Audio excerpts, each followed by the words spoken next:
ضياء العقل بالفقه الميسر ودين الله للألباب جوهر ضياء العقل بالفقه الميسر. Assalamu alaikum wa rahmatullahi ta'ala wa barakatuh, que la paz sea con todos vosotros. Bismillahirrahmanirrahim, alhamdulillahi rabbil alamin, wa sallallahu wa sallam wa baraka ala sayyidina Muhammadin wa ala alihi wa sahabatihi at-tayyibin at-tahirin wa man iqtafa atharahum wa istanna bihudahum ila yawm al-fasl al-azim. En el nombre de Allah, el misericordioso y el clemente, alabado sea Allah, y que la paz y las bendiciones de Allah sean con su profeta Muhammad sallallahu alaihi wa ala alihi wa sallam. Bienvenidos a una nueva edición de vuestro programa Las Prácticas del Islam. Venimos en estos programas introductivos, en estos primeros capítulos, haciendo una especie de introducción a algunos conceptos básicos que nos van a ser, inshallah ta'ala, de muchísima utilidad y son necesarios para asimilar algunos conceptos a la hora de tratar determinados aspectos de las prácticas, inshallah ta'ala, que vamos a estudiar. Hablamos en el capítulo anterior de diferentes conceptos básicos que tenemos que tener en cuenta a la hora de empezar a estudiar aspectos de la diferencia de opiniones, aspectos de los diferentes grados que hay entre las diferentes prácticas, aspectos de al-fatwa, los pronunciamientos jurídicos o los juicios legales que se emiten, las condiciones de los muftis, de aquellas personas que deben encargarse de este dominio, y el respeto que le debemos tener al tema de los juicios legales y al tema del estudio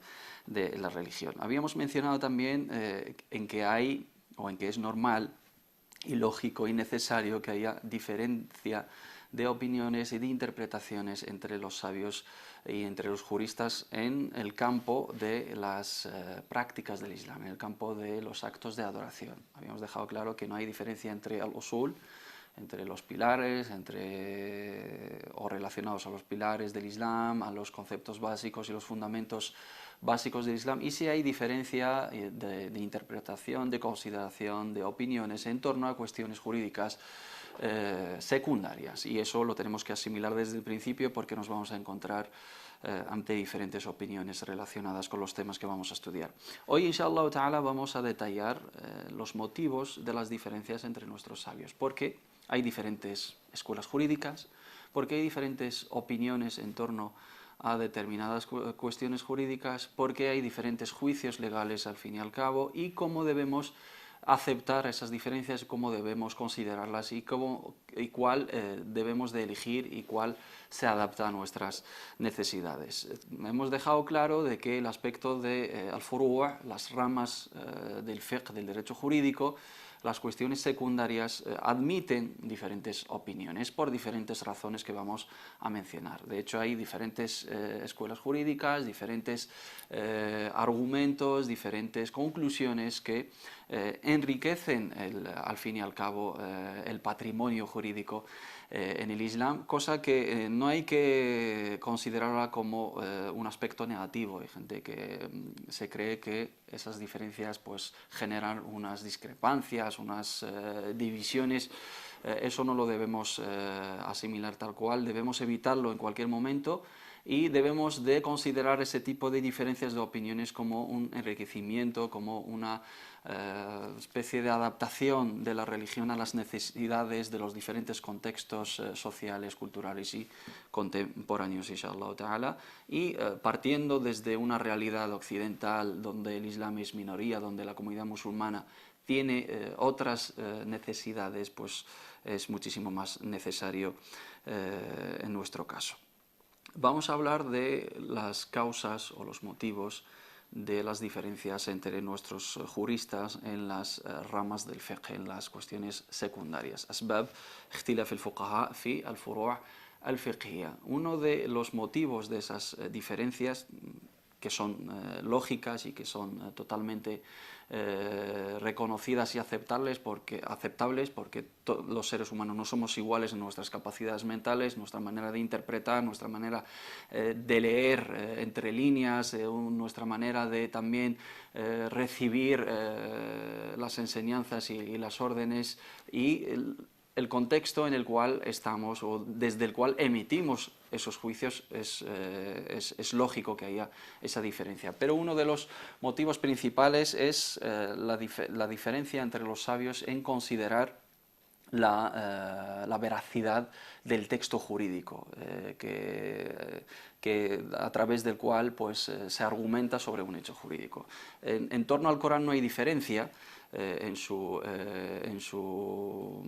llegada a nosotros, digamos, en su cadena de transmisión, en su thubut, en su certeza de que sea la palabra de Allah subhanahu wa ta'ala, sobre todo las versiones mutawatira, las versiones constatadas y consensuadas entre los sabios de la recitación y entre los sabios del Islam. El texto coránico que tenemos entre manos hoy en día en los Coranes actuales es un texto verídico, es un texto consensuado entre los sabios del Islam desde todas las generaciones, desde la época del profeta Muhammad sallallahu alaihi wasallam hasta hoy en día, inshallah ta'ala, y hasta el día del juicio final, un texto preservado, un texto guardado, un texto libre de cualquier tipo de manipulación, a nivel de su veracidad y a nivel de su que sea libre de cualquier tipo de manipulación, a nivel de su escritura, a nivel de sus palabras. Ahí no hay diferencia entre los sabios, pero sí hay diferencias en la interpretación, como vamos a ver. En comparación con la sunna, con los dichos del profeta sallallahu alaihi wasallam, sabemos todos que hay dichos verídicos, dichos constatados, dichos sobre los cuales hay un consenso de que son atribuibles al profeta Muhammad sallallahu alaihi wasallam, y hay otros dichos donde hay divergencia de opiniones en torno a su aceptación. Hay algunos que los consideran verídicos, otros los consideran aceptables, otros los consideran pues faltos de certeza, o no tenemos argumentos para determinar que son palabras exactas del profeta Muhammad sallallahu alaihi wasallam, lo que es el hadith al-sahih, el hadith al-hasan y el hadith al-da'if y las otras clasificaciones del hadith. Los sabios, para determinar la certeza, digamos, o la veracidad de un dicho del profeta Muhammad sallallahu alaihi wasallam, tienen un procedimiento y tienen unas condiciones. Esas condiciones son aplicables a todos los dichos del profeta sallallahu alaihi wasallam, pero luego tienen diferentes maneras de aplicar esas condiciones. Puede que un sabio del Islam, sobre todo los más reconocidos a lo largo de la historia del Islam, o los fundadores de las reconocidas escuelas jurídicas, pueden que tengan diferencias en el sentido de aceptar un hadith o de rechazarlo. Cuando se estudia el origen de un hadith, se estudia básicamente la cadena de transmisión. ¿Quiénes nos transmitieron este hadith?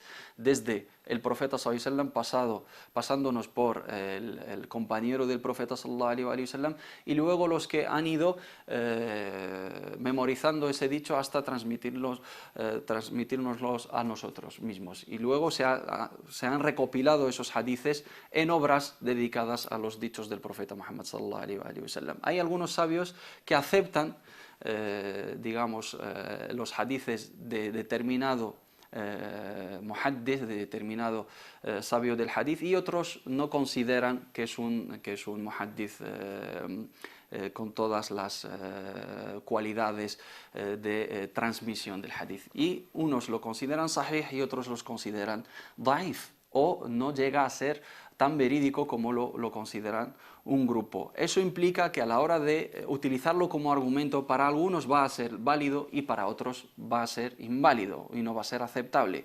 Si un sabio determina que un hadith es sahih, para él es válido para la argumentación, para que sea un dalil, para que sea un fundamento de su juicio legal que va a emitir a raíz de ello.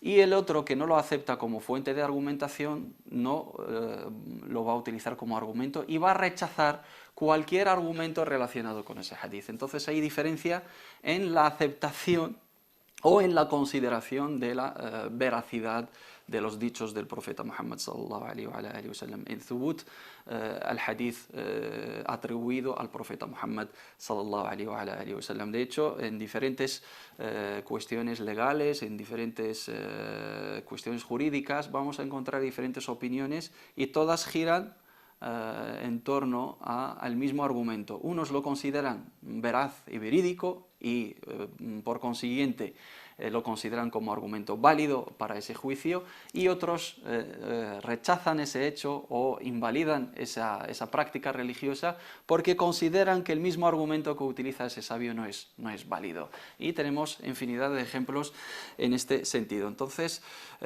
uno de los fundamentales, digamos, motivos de divergencia entre los sabios es la consideración de los argumentos religiosos, de los textos jurídicos, de los dichos del profeta Muhammad sallallahu alaihi wasallam.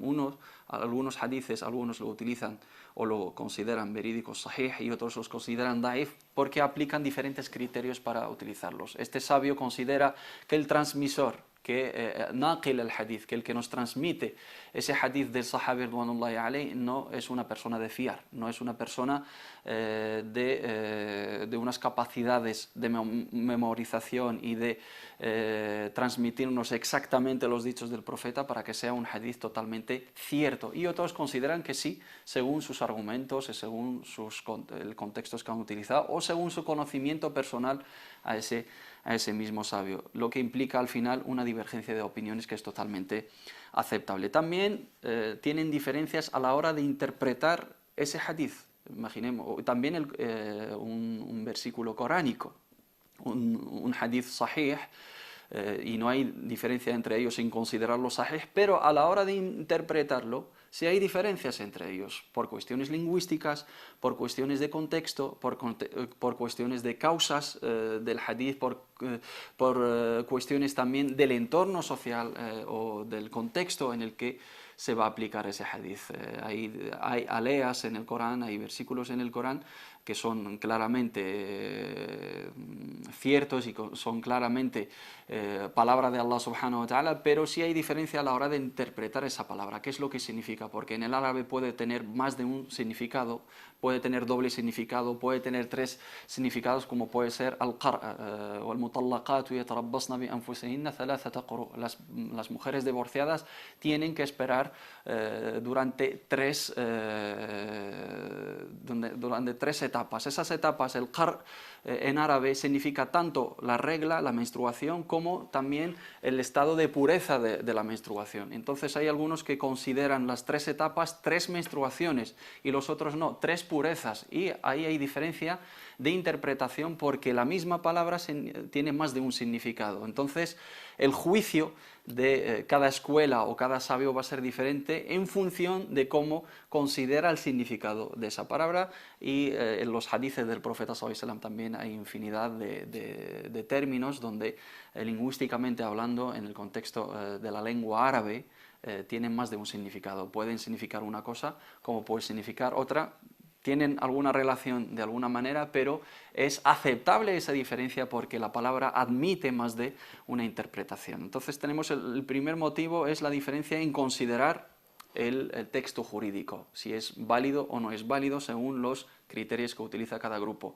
Y luego, una vez considerado un texto jurídico aceptable, hay diferencia a la hora de interpretarlo, por cuestiones lingüísticas y por cuestiones de contexto y por cuestiones de las capacidades de interpretación de cada uno. Hay quien entiende el mensaje, hemos mencionado en el capítulo anterior la historia de los sahaba ridwanullahi alayhim cuando recibieron la orden del profeta sallallahu alaihi wasallam incitándoles a que agilicen el paso hacia Banu Qurayda, hacia la tribu de Banu Qurayda, y rezar el Asr ahí. Hay algunos que entendieron literalmente la orden del profeta sallallahu alaihi wasallam y la llevaron a cabo aunque ahí ha pasado el tiempo del Asr, y otros entendieron de que era una manera de incitarles, pero llegado el tiempo del rezo deberían llevarlo a cabo y establecerlo en su tiempo debido, y es una manera totalmente aceptable e ilícita. Y también había dos sahaba ridwanullahi alayhim que llegado el momento del rezo no tenían agua para hacerlo y lo sustituyeron con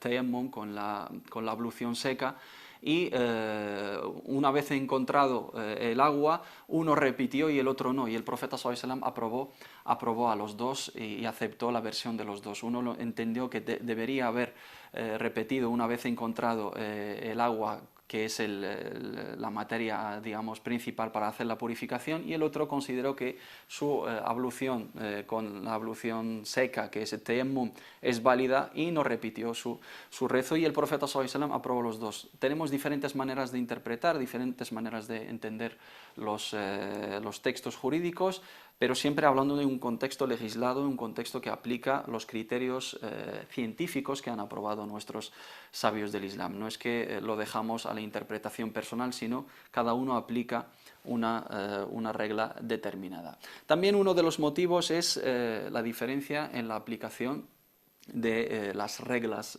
jurídicas y las reglas del derecho, de los fundamentos del derecho jurídico. Sabemos que nuestros sabios establecieron unas normas para interpretar los argumentos, los textos jurídicos, tanto el Corán como la Sunna del profeta Muhammad sallallahu alaihi wasallam. En torno a esas reglas hay pequeñas diferencias, hay quien las considera, hay algunas que gozan de un consenso, otras que hay en torno a ellas unas diferencias, y entonces a la hora de aplicarlas, lógicamente y automáticamente se van a generar diferencias, porque quien desaprueba una regla y no la aplica y el otro la aplica en torno a un juicio legal, pues va a haber diferencia de opiniones basadas sobre esas diferencias.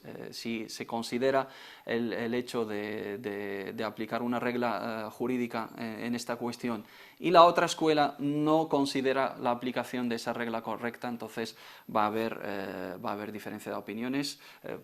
Por ejemplo, el hadith del profeta Muhammad sallallahu alaihi wasallam, que nos llama a rezar 2 rak'at una vez entrado en una mezquita. Cualquier persona, cualquier musulmán que entra a una mezquita debe de rezar 2 rak'at del saludo a la mezquita, tahiyyat al-masjid. También hay otro hadith que nos dice que no debemos rezar en determinados tiempos, awqat al-karaha, los tiempos reprobables o desaconsejables para llevar a cabo el rezo. Si interfieren estos dos hadices, entras a una mezquita en un tiempo donde no es aconsejable rezar. Tenemos dos órdenes, dos hadices. El hadith del profeta sallallahu alaihi wasallam, que nos llama de alguna manera a rezar las 2 rak'at siempre que entremos, y nos prohíbe sentarnos hasta rezar esas 2 rak'at, que es sunna muakkada, y otro hadith que nos habla de los tiempos desaconsejables o de awqat al-karaha. Cuando interfieren, cada sabio aplica una regla diferente, que es entre el contexto general y el contexto particular, al-khas y al-am. Algunos consideran la primera orden general y la segunda es particular, entonces lo altera de alguna manera, y otros al revés. Son contextos un poco técnicos o conceptos un poco técnicos, pero necesarios para entender las diferencias entre nuestras opiniones. También hay diferencia entre nuestros sabios en considerar las fuentes de legislación, como hemos mencionado en otro capítulo. Los juristas, para extraer los argumentos en torno a un juicio legal o en torno a una práctica en el Islam, se basan sobre unos argumentos. Esos argumentos tienen unas fuentes. Esas fuentes hay algunas consensuadas, como pueden ser las 4 principales, que es el Corán, la tradición profética, el consenso y la analogía, y luego hay otras fuentes que no hay consenso en torno a ellas. Entonces hay escuelas jurídicas que han adoptado diferentes fuentes de legislación. La escuela Maliki tiene determinadas, coinciden las 4 en la aplicación de las 4 fuentes principales, pero hay diferencias entre ellas en las otras fuentes de legislación, como pueden ser la maslaha al-mursala, el beneficio, como puede ser madhab al-sahabi, la opinión de un compañero del profeta Muhammad sallallahu alaihi wasallam, como puede ser el hadith al-mursal, una categoría del hadith del profeta sallallahu alaihi wasallam donde al-tabi'i, la generación, la persona que viene después de un sahabi, elimina el sahabi entre él y el profeta Muhammad sallallahu alaihi wasallam, en considerar esto como argumento o no. También al-istishab, también al-istihsan, también shar'u man qablana, la legislación de las otras religiones. En torno a estas fuentes de legislación hay divergencia y hay diferencia en aceptarlas o no.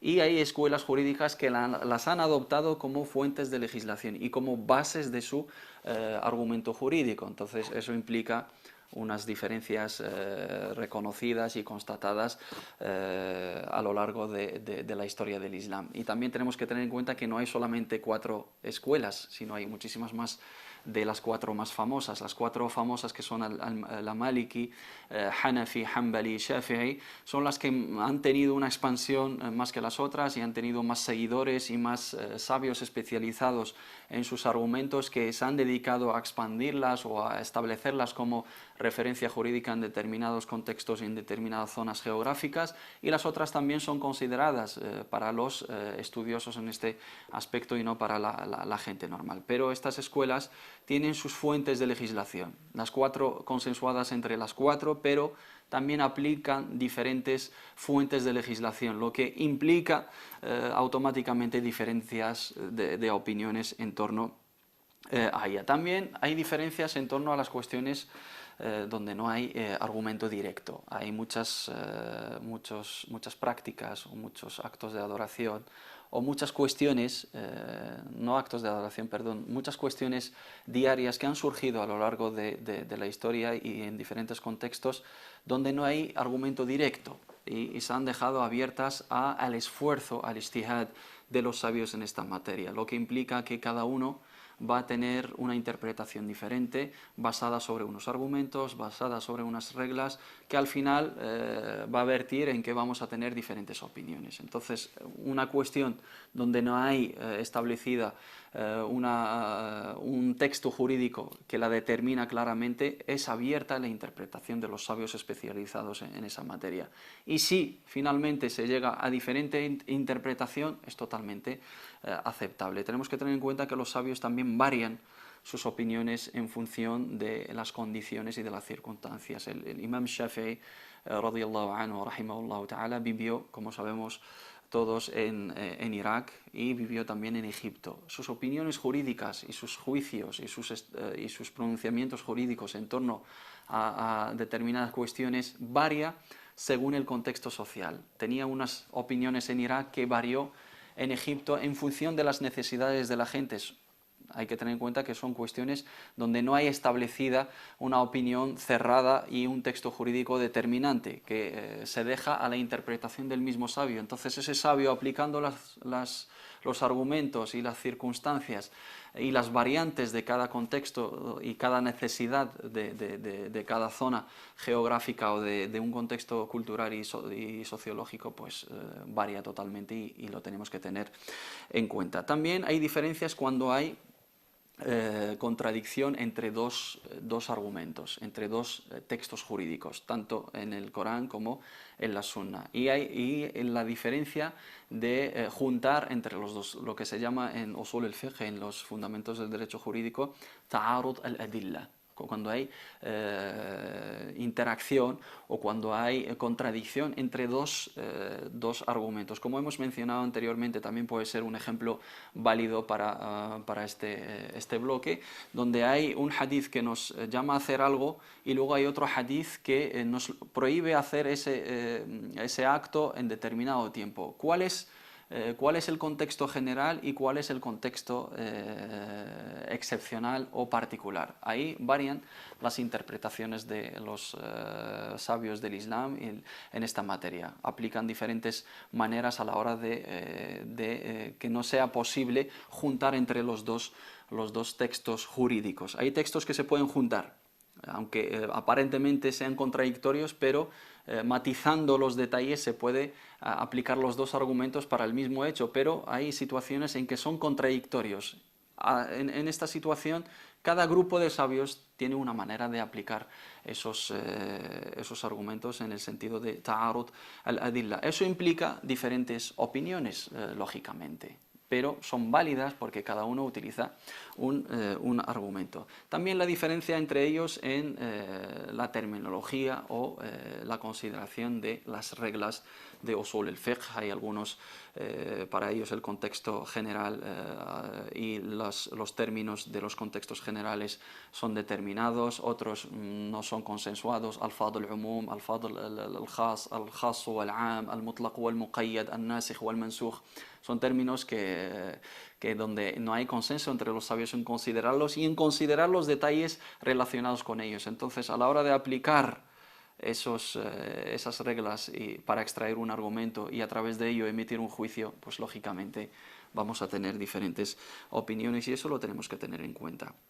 Lo tenemos que tener en cuenta para ser más comprensivos entre nosotros y para no generar debates y generar discrepancias y diferencias en torno a cuestiones, como hemos insistido anteriormente, secundarias que admiten más de una opinión, sobre todo en los contextos que lo necesitan. Los sabios tenemos que saber que hacen un esfuerzo tremendo para llegar a esclarecernos a nosotros cuestiones jurídicas y facilitarnos la aplicación y la asimilación de las enseñanzas de nuestra religión. Lo que pretenden y lo que anhelan y lo que buscan es facilitarnos a nosotros la vida y hacernos más alcanzable el conocimiento religioso. Y se esfuerzan para juntar los argumentos, para buscar y indagar en esas fuentes de legislación y aplicar las reglas y estudiarlas para al final emitir un juicio para dejarnos a nosotros claro el concepto religioso y facilitarnos a nosotros la vida y seguir el camino de Allah subhanahu wa ta'ala sin caer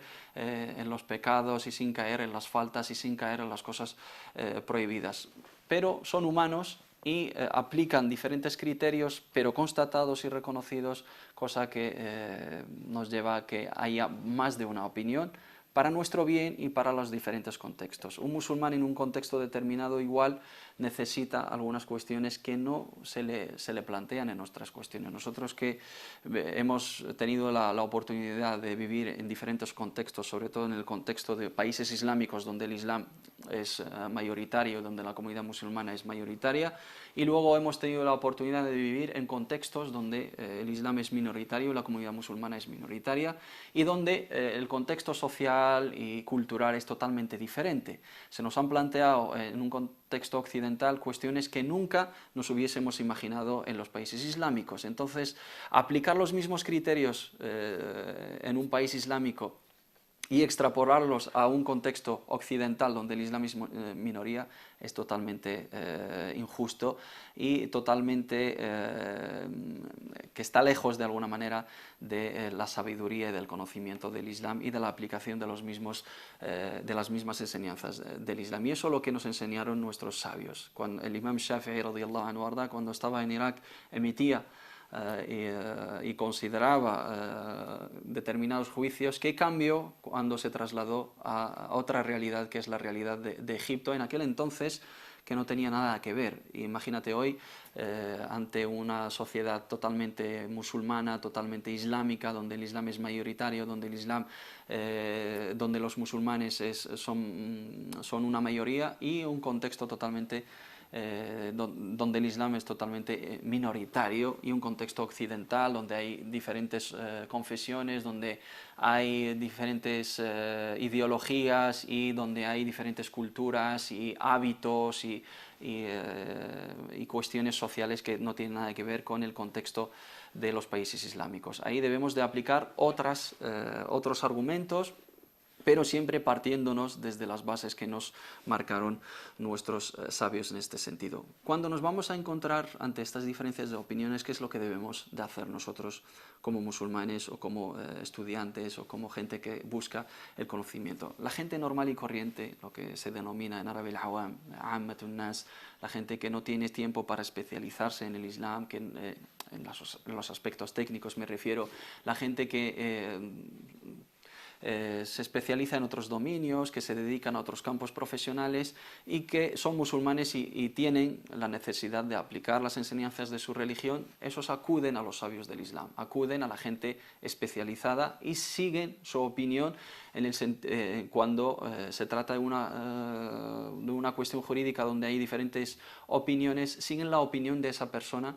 constatada, cualificada, que goza de un reconocimiento oficial, que tiene su formación religiosa, que tiene sus diplomas, que haya estudiado en universidades reconocidas o en institutos reconocidos o de la mano de shuyukh y de sabios reconocidos en el Islam, y hacerles caso en las cuestiones que les indiquen en este sentido.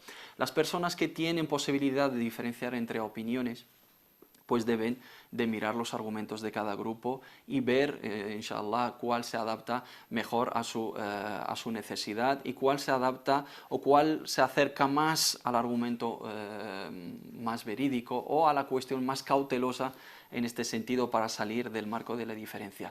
Y las personas que tienen, mashallah, la capacidad y tienen la formación adecuada para poder emitir unos juicios que han llegado al nivel de ejercer un esfuerzo para extraer argumentos en torno a cuestiones jurídicas, pues esas personas deben de seguir, deben de estudiar en las bases, en las fuentes y deben comparar entre esas opiniones y emitir y salir con un argumento en torno a esas cuestiones donde no hay consenso o donde no hay argumento directo. Pero este grado está reservado, digamos, para la gente, para la élite, para los especialistas, para los muftis, para los mujtahidun, para los sabios que hayan profundizado mucho en el conocimiento religioso, y nosotros lo que nos toca aquí es seguir las recomendaciones de nuestros sabios,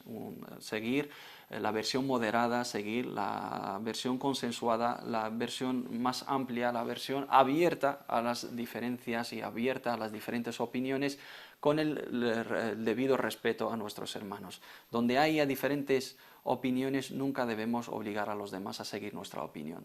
En torno a una cuestión donde hay diferencia, nadie tiene el derecho de obligar a los demás a seguir su versión o su opinión o su argumento. Mientras haya más de un argumento válido y constatado y aceptable, bienvenido, y es aceptable perfectamente y se adapta a las necesidades de cada persona. Es igual, la opinión que más se adapta a ti no es válida para los demás, entonces no es bueno cerrar las puertas a las otras opiniones. Esto es una introducción, una pequeña, breve introducción simplificada en torno a los motivos de las diferencias entre nuestros sabios en las cuestiones jurídicas, en las cuestiones secundarias de al-furu' al-fiqhiyya.